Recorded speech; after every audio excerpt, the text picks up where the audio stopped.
Last week, Tim and I talked about artificial intelligence and its use or misuse in crafting fiction. I said that my ethics prevented me from playing with AI, but Tim offered a modest proposal that AI could, perhaps, serve as a story prompt engine, something to grease the pan or rev the motor on your work. Conceptually, I steer clear of AI because it would remove my unimpeachable authorship from whatever it helped me write. Ethically, AI feels like cheating. But maybe I'm just scared of falling in love with AI, especially if it gives me useful shortcuts to creating quality fiction. Since that episode, I have wanted to look under the hood and confirm or refute my thinking. So I tried a little science experiment. In the show notes, you'll find a link to an AI tool called Toolbaz, which used the AI model Gemini 2.0 Flash. I was stunned by the range of, let's call them services, that this tool provides. Under the book and story writing, you'll find separate tools that will generate plot, character, story, backstory, titles, dialogue, metaphors, and story prompts, along with many others. And of course, just a click away, an open text box for the tool to write a complete story using any prompt you like. I decided to test several of these services for quality to see if they were useful, and for ick to see how they made me feel. First up, I wanted to see how well it could generate a complete story. I gave it the following writing prompt. 1,000-word story about an empty nest parent who misses their adult child even though the child left home on bad terms. This is a brief overview of the plot of Donut Fridays, my short story that I read into the record last year. And poof, in about 5 seconds, out popped a 1,000-word story. I read it almost holding my breath, part of me expecting it to be better than my short story, and the rest of me hoping it was a load of junk.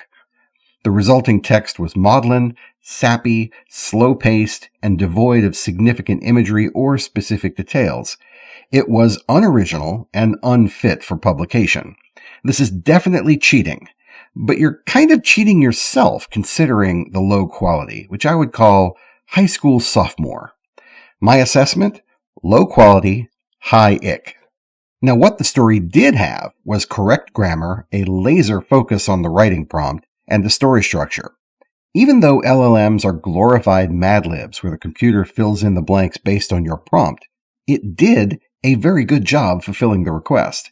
Though its prose can't hold a candle to most of us, the fact that it exists at all is both exhilarating and terrifying.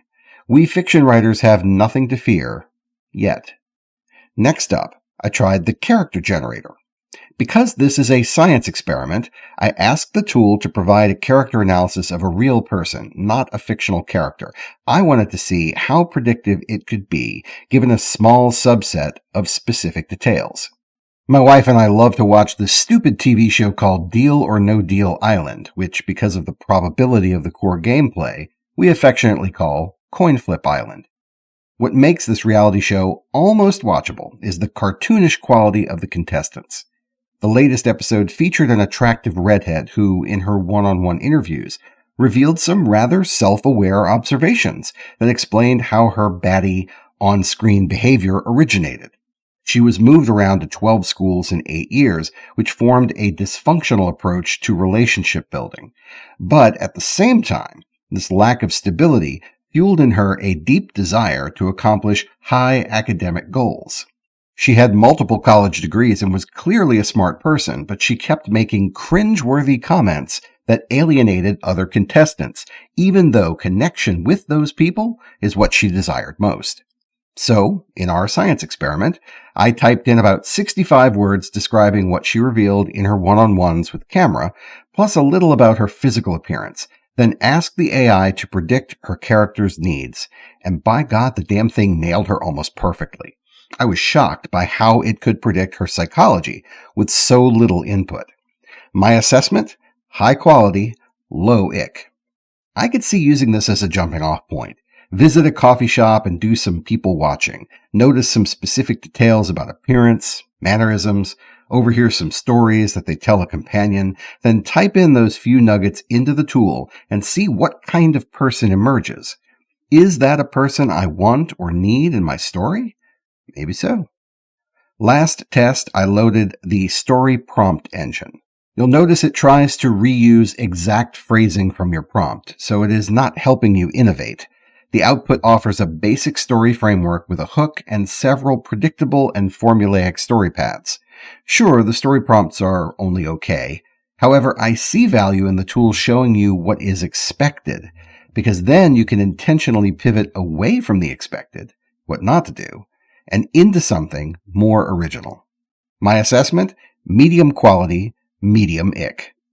In the end, I'm glad I tried this experiment. I don't want to be the guy who works on the 5th floor and chooses to take the stairs rather than the elevator because, the elevator is cheating.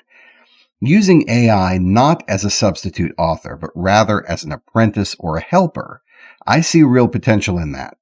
The key is to make sure that you don't lift any of the text verbatim, and that whatever ends up on the page is filtered through your own experience. So long as you do not abdicate your agency as the creator, these shards of inspiration are yours to consider. See you next week. Start writing.